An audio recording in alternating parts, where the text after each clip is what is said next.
जय भारती। नमस्कार। भागवत गीता में गुण कर्म विभाग के अनुरूप जो मनुष्यों का वर्ण में बांटा गया है, ब्राह्मण, क्षत्रिय, वैश्य और शूद्र।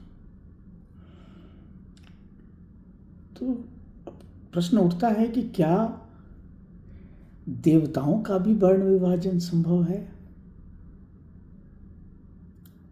तो उत्तर है हाँ। अभी विचार आया, लोकमान्य तिलक के लिखित एक पुस्तिका भागवत गीता के बारे में पढ़ रहा था, तो वहाँ उन्होंने एक अपने वेद में, यजुर्वेद में एक शतपथ ब्राह्मण का एक संदर्भ था, उसके बारे में उन्होंने लिखा कि इसमें देवताओं का भी वर्ण विभाजन किया है। तो ये बड़ा ही रोचक विषय था, क्योंकि कहीं न कहीं हम सनातन में, हमें तो एक तो जाति में बांट दिया, हम वर्ण के अनुसार थे और हमें जाति में बांटा। किसने बांटा वो कभी आएंगे, बाद में बात करेंगे, पर बात अवश्य करेंगे। अब हमारे देवताओं को भी आपने देखा होगा कि जाति में बांट दिया, कि कृष्ण फलना जाति के थे और श्री राम चिलना जाति के थे, जबकि ये सर्वथा गलत है। हम मनुष्य, मनु के पुत्र, वर्ण में विभाजित हैं और हमारे देवता भी वर्ण में ही विभाजित हैं। तो आज शतपथ ब्राह्मण के बारे में समझते हैं। तो जो उसमें जो श्लोक है, ब्राह्मण रुद्र क्षत्रम इंद्र वैश्यो विष्णु शूद्र पर्जन्य। अब ये कहा गया है कि देवताओं की जो भूमिका है या उनके जो गुण हैं, जो 3 गुण होते हैं, सत्व, रजस और तम, और उनके जो कर्तव्य कर्म, जैसे धर्म जिसको आप कहेंगे, उसको ध्यान में रखते हुए देवताओं का भी वर्ण में, अलग अलग वर्ण में उनको किया गया है। तो अब इसको जैसे अब आप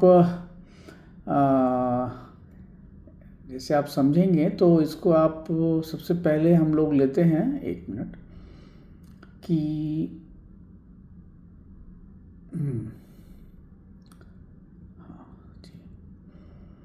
तो यहाँ पे जैसे रुद्र हैं, वो ब्राह्मण है। रुद्र तपस्वी, त्यागी और अंतर्मुखी ज्ञान स्वरूप हैं। वे आत्मज्ञान के द्वारा समस्त जग को भस्म करने की शक्ति रखते हैं और वो तप, ब्रह्म विद्या और वैराग्य से उनका संबंध है। तो और ब्राह्मणत्व की आवश्यकता क्यों है? क्योंकि ब्राह्मण का कार्य है ज्ञान प्राप्त करना, सत्य की खोज करना, सत्य अन्वेषण करना और ध्यान द्वारा आत्मा का साक्षात्कार करना। और रुद्र इसी उच्च ज्ञान की प्रतिमूर्ति है। अब क्षत्रिय में आते हैं, तो यहाँ लिखा गया है कि इंद्रिय क्षत्रिय हैं। तो इंद्र जो है द्वारपालक, योद्धा और धर्म की रक्षा करने वाले हैं। वे असुरों से युद्ध करते हैं, शक्तिशाली और न्यायप्रिय है। क्षत्रिय क्यों? क्षत्रिय का धर्म है रक्षा, न्याय, नीति का पालन करना और समाज में शासन बना के रखना। इंद्र इस धर्म के प्रतीक हैं। वो राजसिक प्रवृत्ति के हैं, क्योंकि जो क्षत्रिय है उसमें थोड़ा सा रजस गुण होता है, पर धर्मनिष्ठ होता है और सत्वगुण काफ़ी होता है। इसका एक हमने चार्ट भी बनाया हुआ है, उसके विषय में कभी बात करेंगे कि विष्णु जो है वो वैश्य कहा गया है। विष्णु का स्वरूप जो है वो जगत का पालन करना है या पालक है, तो वो संतुलन बना के रखते हैं। तो वो अन्य संपत्ति, अन्य व्यापार और गो रक्षा का जो कार्य है इससे जुड़े हुए हैं। तो ये हुआ। और वैसे समाज में जो है उत्पादन करते हैं, करवाते हैं, व्यापार करते हैं, वितरण करते हैं और संपन्नता लाते हैं। जो टैक्स पेयर्स हैं या टैक्स कलेक्टर्स हैं, ये बेसिकली यहीं से आते हैं। आपका खजाना भरते हैं, आपकी राष्ट्र की सुरक्षा के लिए जो खजाना भरा जाता है वो वैश्य करते हैं। क्षत्रियों को जो लड़ने के लिए चीजें चाहिए, धन, ये देते हैं। ये बहुत इंपॉर्टेंट है, इसीलिए भगवान विष्णु को वैश्य बोला गया है। अब आते हैं पर्जन्य।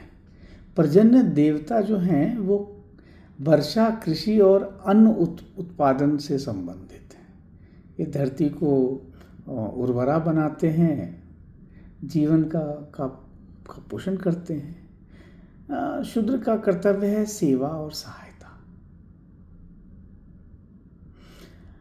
बिना पर्जन्य की वर्षा के बाकी कोई वर्ण टिक नहीं सकते। तो जो फाउंडेशन है वो शूद्र है। जैसे पिछले वीडियो में भी हमने आपको बताया था कि हमारा जन्म होता है तो जो चमार कुल की जो स्त्री होती हैं वो हमारा नाभि का वो काटती हैं, अम्बिलिकल कॉर्ड। मृत्यु होता है तो जो डोम कुल के लोग हैं वो हमें मोक्ष दिलाते हैं। और पूरा जीवन अश्विनी कुमार के द्वारा जो है सांस है, हमारा जो ईड़ा पिंगला सांस है, चंद्र नाड़ी और सूर्य नाड़ी, ये अश्विनी कुमार द्वारा संचालित है। तो आप ये समझें कि हमारे जन्म से लेके मृत्यु तक हमारा पूरा जीवन का संचालन जो है वो शूद्रत्व है।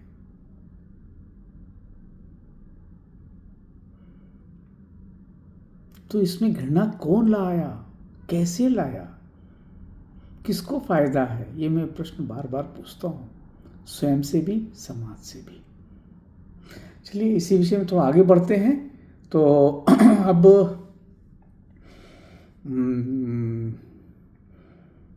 हाँ, अब आते हैं सूर्य पे।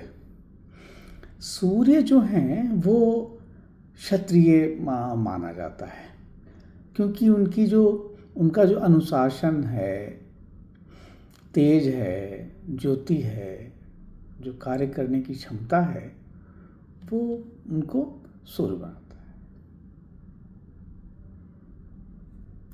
और क्षत्रिय की भांति वो धर्म की रक्षा करते हैं, कालचक्र चलाते हैं।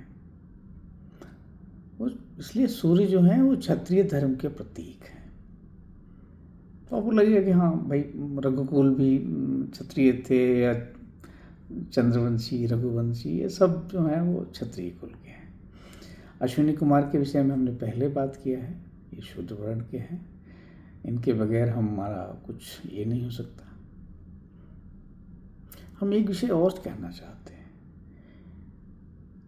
शूद्र जो हैं, आप उन्हें, हम जो जिस तरह से इसको गलत रूप से उच्चारण करते हैं, एक्चुअली शूद्र जो है सारे इंजीनियर्स थे।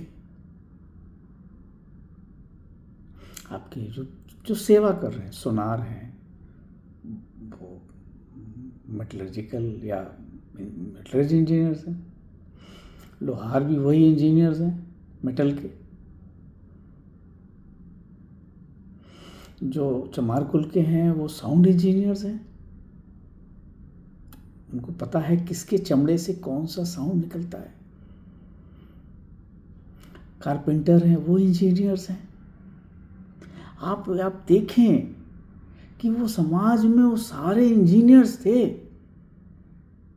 हमारे भारत में कोई नौकरी नहीं करता था, सब उत्पादन करते थे। ये बड़ा गंभीर विषय है।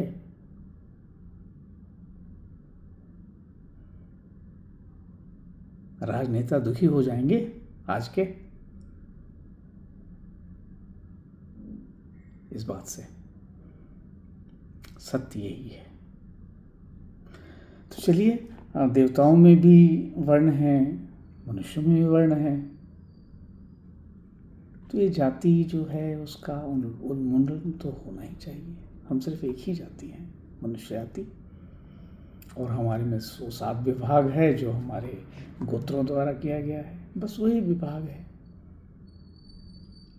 आशा है पसंद आया होगा। इस विषय में जितना ज़्यादा चर्चा करें उतना ज़्यादा अच्छा होगा। ये विकृति दूर होनी चाहिए। धन्यवाद।